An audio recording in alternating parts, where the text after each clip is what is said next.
Chapter 22, Questions.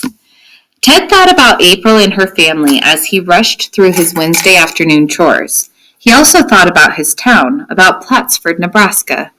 In his mind, Ted rode along with his whole paper route, taking note of all the houses, Clara's diner, the town offices, the boarded-up storefronts, the grocery store, and all the people. He also thought about his school, about Room 1, about Mrs. Mitchell and all the students, including himself. And at the dinner table, Ted decided to ask a question, a test question.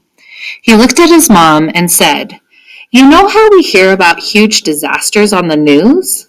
Well, if there were these people and they lost everything they had, like in a hurricane or an earthquake, and some of them came to our town, do you think people here would try to help them?" She nodded. "Why, sure they would. Look at what happened with that big thunderstorm 2 years ago, August, when it lifted the roof right off the Thompsons' house.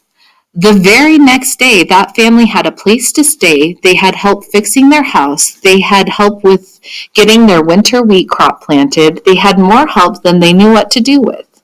Ted said, "But the Thompsons are neighbors. What about strangers?"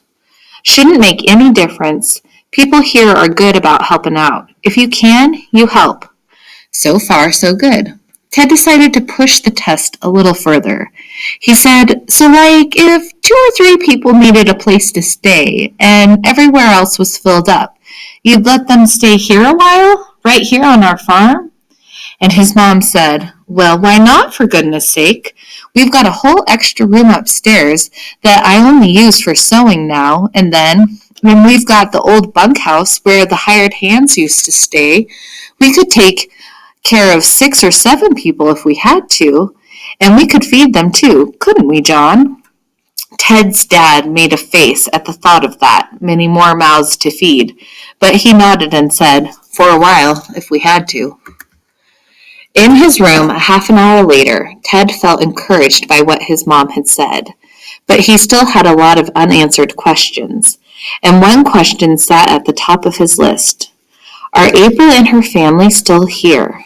Because if they weren't where he thought they were, if they weren't close anymore like April had said in her note, then that would be the end of it.